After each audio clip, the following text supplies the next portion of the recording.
Hello SSC 26, আজকে কথা বলবো শেষ মুহূর্তে তোমরা উচ্চতর গণিতের জন্য কিভাবে একটা পূর্ণাঙ্গ প্রস্তুতি নিতে পারো।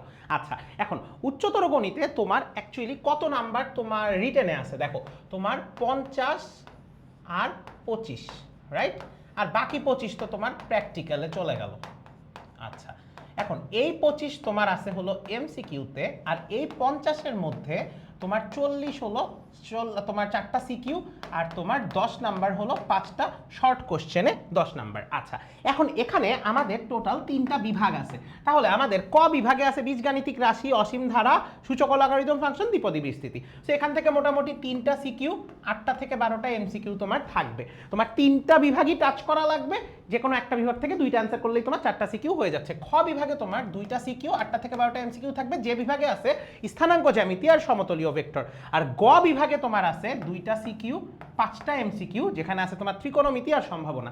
এখন ভাই একে একে যদি তোমার সাজেশনে চলে আসি, সবার আগে সম্ভাবনা করবা, সবার আগে সম্ভাবনা করবা, সম্ভাবনা থেকে তোমার একটা সিকিউ কনফার্ম। এরপর তুমি খ বিভাগে সমতলীয় ভেক্টর, ভাই এত ইজি, ডিরেক্ট বইয়ের ম্যাথ আসে, ডিরেক্ট বইয়ের ম্যাথ আসে। এটা কি ডিরেক্ট একদম তোমার বইয়ের যে ম্যাথগুলা, কিছু ফেমাস ম্যাথ আছে ওগুলাই আসে, এইটা পড়বা, তোমার এখান থেকে আরেকটা সিকিউ কনফার্ম হয়ে গেল। এবার এই বীজগাণিতিক রাশি আর অসীম ধারা, এই দুইটা যদি সুন্দর মতো পড়তে পারো, তোমার এখান থেকে আবার একটা সিকিউ কনফার্ম হয়ে গেল।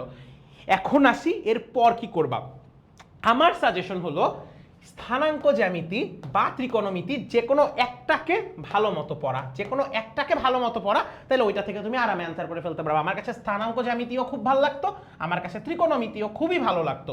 সো তুমি যে কোনো একটা পড়বা, তাইলে তোমার একটা সিকিউ সুন্দর মতো এখান থেকে কভার হয়ে যাচ্ছে। এইবার ভাইয়া যদি তুমি এতটুকু পড়তে পারো, তোমার নাম্বার কিন্তু অলরেডি 80+ ইনশাল্লাহ চলে আসবে, তোমার কোনো সমস্যা হবে না। এখন তোমার টার্গেট যদি থাকে 95 থেকে 100 পাওয়া, যেটা আমাদের অনেকেরই টার্গেট, তাদের হলো সূচক ও লগারিদম ফাংশন আর দ্বিপদী বিস্তৃতি ভালো মতো পারা লাগবে। তাইলে তোমার কোনো কিছু মিস যাবে না, তোমার মোটামুটি 95 থেকে 100 মার্কও চলে আসবে। এবং তোমার হায়ার ম্যাথ নিয়ে যে আমরা এত ভয় পাই, হায়ার ম্যাথ দেখবা খুব সুন্দরভাবে তুমি একটা 95+ মার্ক নিয়ে আসতেছো, এবং পরীক্ষায় তোমার কোনো ভয় পাওয়া লাগবে না। সো এইভাবে হায়ার ম্যাথের একটা পূর্ণাঙ্গ প্রস্তুতি নিয়ে নাও, পরীক্ষার আগে ঠান্ডা মাথায় এতদিন যেভাবে পড়ছো ওইভাবে পড়ালেখা করো। বেস্ট অফ লাক সবাইকে, আল্লাহ হাফেজ।